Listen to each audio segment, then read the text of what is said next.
Usa sa maayong balita mga igsoon or good news kanang higugma ka sa Dios. Sultihan ta ka, you are loved.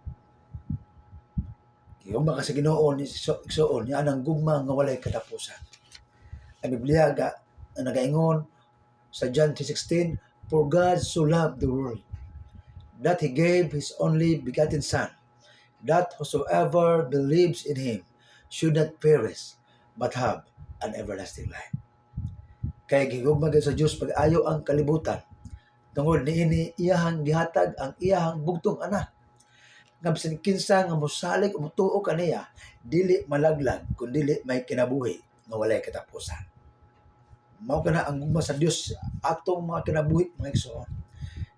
Matod pa igsoon sa 1 John 4:8, God is love. No, love is the nature of God. Mao kana mga igsoon. Wala ta igsoon gipalangga sa Dios tungod kay maay ta higugmaon. Wala ta niya igsoon gipangga tungod kay mga gwapo ta gwapa mga igsoon. Pan-iya tang gihigugma mga igsoon tungod kay ang atong Dios sa gugma. Mao kana mga igsoon. God loves you and me even in the midst of our failures. Bisan pa sa itong mga kapakyasan, mga igsoon o mga kaluyahon, mga sala na nahimo igsoon. Apan sa gihapon, gimahal ta sa itong buhi nga Dios. Matod pa ni Pastor L. Vigo, ang founder sa Happy Church, ingon siya, we are the object of God's love. Kita kuno itumong sa gugma sa Dios mga igsoon. Walay makatugkad sa kalalom igsoon sa gugma sa Dios. Ngana kanimo ug nganhi kanako. The Bible says, no one can separate us from the love of God. Wala kuloy makapahimulag kanato gikan sa gugma sa Dios. Romans 5:8 nagaingon, while we are yet sinners, Christ died for us. Sa diyang mga makasala pa kita, si Kristo nagpakamatay alang-alang kanato. Wala ang iyang pulong gaingon, while we are good, while we are very good, siya nagpakamatay, kundi ang Biblia gaingon, while we are yet sinners. Sa diyang makakasala pa kita, si Kristo nagpakamatay alang-alang kanato. Grabe mga igsoon ang gugma sa Dios nga natong tanan mga igsoon. God is addicted to you. God loves you. Wala lamang sa igsoon na higugma nimo, but God likes you. God is addicted to you. Mao kana mga igsoon. Abi ninyo igsoon, dili ta angay pakamatian og Dios. Ikaw ug ako, dili ta angay pakamatian og Dios mga igsoon. Bisa tungod sa atong mga kapakyasan, sa atong mga kasalanan, sa atong kinabuhi. Sa gihapon, adunay Dios igsoon nga nagpakamatay alang-alang nimo o alang-alang nako. Ingon ana ka igsoon kapalangga sa Dios. Ingon ana ka espesyal atubangan sa Dios. Wow.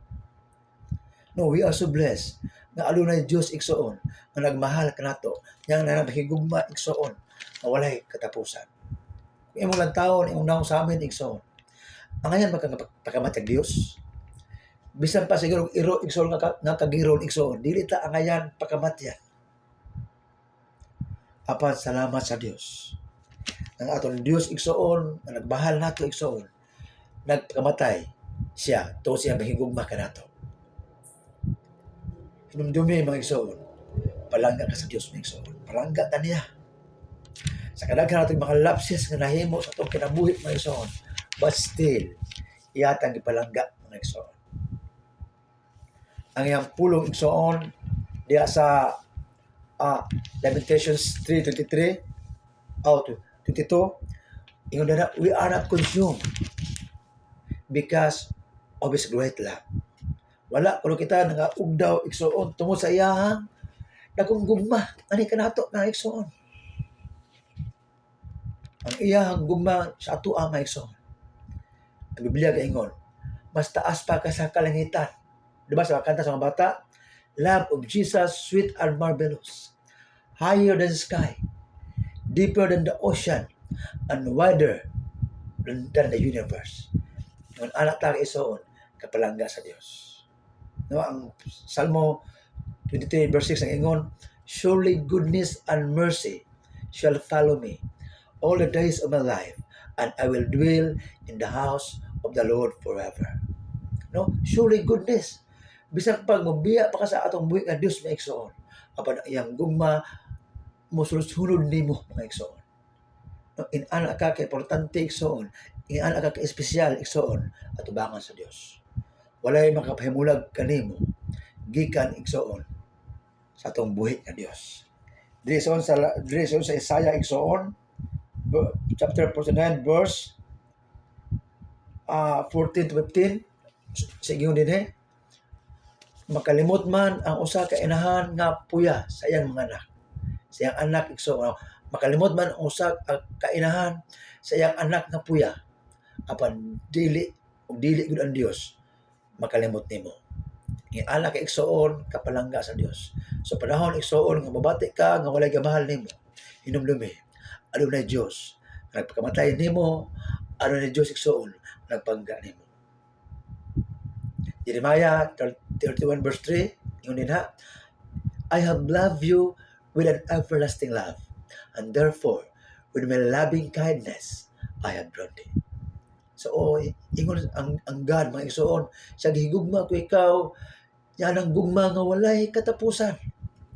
O uban sa akong mahigmaong kalulot, gidani ko ikaw. So, inanay ka igsoon, kapalangga sa Dios. Palangga ka sa Dios igsoon, tungod kay iya kang anak igsoon. Bisan pa igsoon mapakyas ka again, bisan pa igsoon nga natay mga kagaya sa ulo usahay igsoon, apan salamat sa Ginoo igsoon. Ngayang gugma ka nato igsoon ka sunod-sunod. Surely goodness and mercy shall follow me all the days of my life, and I will dwell in the house of the Lord forever. Hinuli mo igsoon sa pagmatani mo sa kabuntagon, and every now and then himdumi igsoon, gimahal ka sa Dios. Yan ang pagkikigugma nga walay katapusan. Sa ako may igsoon, daghang kong mga sala sa kinabuhi igsoon, daghang kong mga lapses sa kinabuhi igsoon, mga kapakiyasan. Ang akong sekreto igsoon, nganong until now nakapadayon ko sa pagpangalaga sa Dios. To kay ako ang giplan sa akong hearts nga gimahal ko sa Ginoo. Magala akong sekreto igsoon, nganong nakapadayon ko sa pagpangalaga sa Dios tungod kay akong giplan sa akong kasing-kasing nga gimahal ko, nga gipalangga ko o sa atong buhi nga Dios. Malaigsoon, akong ikangkalis nimo. Duol sa Dios. Duol sa Dios panahon igsoon nga mabati kang kalahi sa kinabuhi, mabati ka igsoon nga way nagmahal nimo, mabati ka nga walay nagtagad nimo igsoon.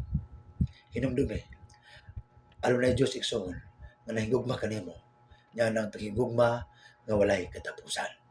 Dalay ko ng Dios.